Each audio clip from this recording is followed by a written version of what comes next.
नमस्कार दोस्तों। आज के इस विश्लेषण में आपका बहुत बहुत स्वागत है।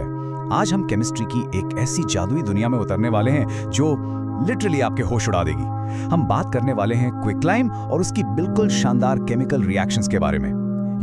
केमिस्ट्री कोई बोरिंग सब्जेक्ट नहीं है यार, ये हमारे आसपास घटित होने वाली किसी मैजिक ट्रिक की तरह है। और आज हम ऐसी एक ट्रिक का पर्दाफाश करेंगे।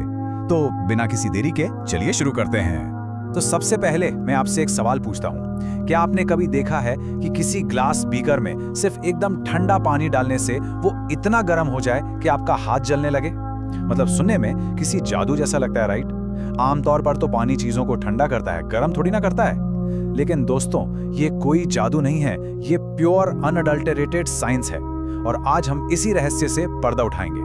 हमारा आज का जो सफर है वो शुरू होगा दी हॉट बीकर मिस्ट्री से। उसके बाद हम वर्चुअल क्विकलाइम एक्सपेरिमेंट करेंगे। फिर हम उस प्रोसेस को step by step break down करेंगे, इसके रियल वर्ल्ड एप्लीकेशंस देखेंगे और आखिर में एग्जाम के लिए जो क्रूशियल टेकअवेज हैं उन पर फोकस करेंगे। और ट्रस्ट मी, ये सफर आपको आपके एग्जाम्स के लिए बिल्कुल परफेक्टली प्रिपेयर कर देगा। ओके, तो चलते हैं हमारे पहले पड़ाव की तरफ, द हॉट बीकर मिस्ट्री, जहां हम एक्टिविटी 1.4 को इन्वेस्टिगेट करेंगे। अब इस मिस्ट्री को सॉल्व करने के लिए हमें ऑब्वियसली कुछ खास चीजों की जरूरत पड़ेगी। सबसे पहले और सबसे इंपॉर्टेंट है कैल्शियम ऑक्साइड, जिसे हम आम भाषा में क्विकलाइम कहते हैं। इसका फॉर्मूला है CaO। इसे ध्यान रखना, ठीक है? इसके अलावा हमें चाहिए थोड़ा सा पानी, एक बीकर और एक वॉच ग्लास या स्पैचुला। बस सिर्फ इन्हीं आसान चीजों की मदद से हम एक ऐसी रिएक्शन देखने वाले हैं जो आपको सच में हैरान कर देगी। आगे बढ़ते हैं हमारे दूसरे पड़ाव पर, the quicklime experiment, step by step. हम ये एक्सपेरिमेंट अभी वर्चुअली परफॉर्म करने वाले हैं। अब ध्यान से सुनिए और अपनी इमेजिनेशन को पूरी तरह से यूज कीजिए। सबसे पहले हम बीकर में थोड़ा सा कैल्शियम ऑक्साइड यानी क्विकलाइम लेते हैं। अब दूसरे स्टेप में हम इसमें बहुत ही धीरे धीरे पानी मिलाते हैं। और जैसे ही पानी क्विकलाइम से मिलता है कुछ बहुत अजीब होता है। आप लिटरली एक हिसिंग साउंड सुन सकते हैं, बिल्कुल जैसे जोर से स्टीम निकल रही हो। और तीसरा स्टेप, जब आप बाहर से बीकर को अपनी उंगलियों से छूते हैं तो आउच, आपको अचानक बहुत ज्यादा गर्मी महसूस होती है।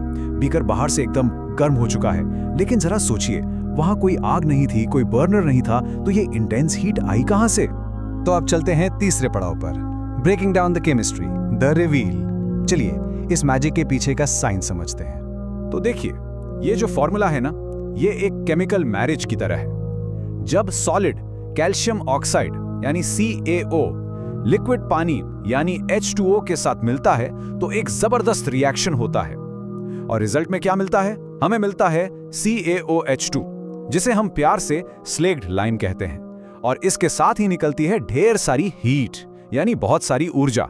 और एक्चुअली यही वो अचानक निकली हुई हीट है जिसने हमारे उस बीकर को इतना ज्यादा गर्म कर दिया था। So the crucial point is कि आखिर ये किस तरह का रिएक्शन है? इसे कहते हैं कॉम्बिनेशन रिएक्शन। जब दो या दो से ज्यादा सब्सटेंसेस आपस में मिलकर एक सिंगल नया प्रोडक्ट बनाते हैं तो उसे कॉम्बिनेशन रिएक्शन कहते हैं। हमारे एक्सपेरिमेंट में ध्यान दीजिए, क्विकलाइम और वाटर, ये दोनों मिलकर एक सिंगल प्रोडक्ट यानी स्लेग्ड लाइन बना रहे थे। इसीलिए ये रिएक्शन एक बिल्कुल परफेक्ट एग्जाम्पल है कॉम्बिनेशन रिएक्शन का। दो अलग अलग लोग मिले और मिलकर एक बन गए। और अब वापस आते हैं उस गर्मी पर जो आपने बीकर छूने पर महसूस की थी। इसे समझने के लिए हमें देखना होगा एक्सोथर्मिक रिएक्शन को। एक्सोथर्मिक शब्द में जो एक्सो है उसका मतलब है बाहर निकलना और थर्मिक का मतलब होता है हीट। तो एक ऐसा रिएक्शन जो अपने सराउंडिंग्स में एनर्जी यानी हीट रिलीज करता है उसे एक्सोथर्मिक रिएक्शन कहते हैं। तो हमारा क्विकलाइम और पानी का जो मिलना था वो सिर्फ एक कॉम्बिनेशन रिएक्शन नहीं था, बल्कि एक बहुत ही शानदार एक्सोथर्मिक रिएक्शन भी था। उस बीकर में जो हीट आपने महसूस की थी वो इस बात का अल्टीमेट प्रूफ है। और दिस ब्रिलियंटली इलस्ट्रेट्स कि इन दोनों सब्सटेंसेस के बीच एक्चुअली क्या फर्क है। ये कॉन्सेप्ट आपके एग्जाम्स के लिए एक क्लासिक ट्रैप है जिसमें अक्सर स्टूडेंट्स फंस जाते हैं। तो ध्यान से देखिए, लेफ्ट साइड में हमारे पास है क्विकलाइम यानी कैल्शियम ऑक्साइड। ये अपनी सॉलिड स्टेट में होता है और ये हमारा रिएक्टेंट है, मतलब कहानी यहीं से शुरू हुई थी। और राइट साइड में है स्लेग्ड लाइम यानी कैल्शियम हाइड्रोक्साइड। ये एक्वस यानी पानी में घुला हुआ स्टेट है और ये हमारा नया प्रोडक्ट है। प्लीज इन दोनों के नाम, इनके फॉर्मूलाज और इनके स्टेट में कभी कंफ्यूज मत होइएगा।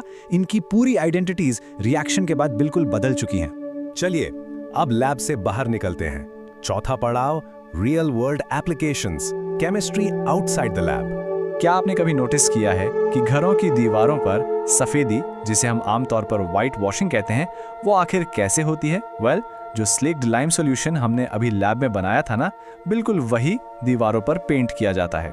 लेकिन असली जादू दीवार पर लगने के बाद शुरू होता है।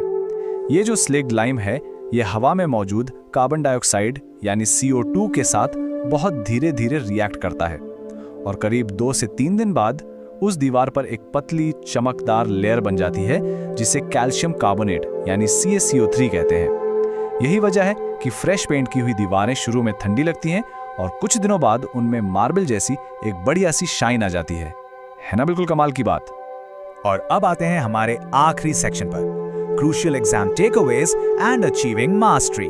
तो जल्दी से अपने नोटबुक्स और पेन निकाल लीजिए दोस्तों, क्योंकि अब हम इस चैप्टर को मास्टर करने वाले हैं। ये टेबल हमारे आज के इस पूरे विश्लेषण का एकदम निचोड़ है। इसको एक तरह से अपना एग्जाम चीट कोड समझ लीजिए। ध्यान दीजिए, जो प्रोडक्ट बनता है वो है स्लेक्ड लाइम। अगर रिएक्शन का टाइप पूछा जाए तो वो कॉम्बिनेशन और एक्सोथर्मिक दोनों है। इसका रियल लाइफ यूज कहाँ होता है? व्हाइट वॉशिंग में। और जो चमकदार फिनिश बाद में आती है वो किस केमिकल की वजह से होती है? कैल्शियम कार्बोनेट की वजह से। मैं स्ट्रांगली रेकमेंड करूंगा कि आप अभी के अभी इसका स्क्रीनशॉट ले लें और इस परफेक्टली ऑर्गेनाइज्ड जानकारी को याद कर लें। अगर आपने इन पॉइंट्स को मास्टर कर लिया ना, तो लिख के ले लीजिए, एग्जाम्स में आपका इस टॉपिक से एक भी नंबर नहीं कटेगा। तो दोस्तों, आज हमने देखा कि कैसे पानी किसी बीकर को लिटरली उबाल सकता है और उसके पीछे की मैजिकल साइंस को समझा। लेकिन जाते जाते मैं आपके दिमाग के घोड़े दौड़ाने के लिए एक बहुत ही इंटरेस्टिंग सवाल छोड़ रहा हूं। सोचिए कि आपके आसपास ऐसी और कौन सी छिपी हुई एक्सोथर्मिक रिएक्शंस हो रही हैं इस वक्त। जैसे जब आप सांस छोड़ते हैं तो वो हवा गर्म क्यों होती है? सोचिएगा जरूर। अपने आसपास की केमिस्ट्री को ऐसे ही क्लोजली ऑब्जर्व करते रहिए। मुझे पूरी उम्मीद है आज का ये विश्लेषण आपको बहुत पसंद आया होगा।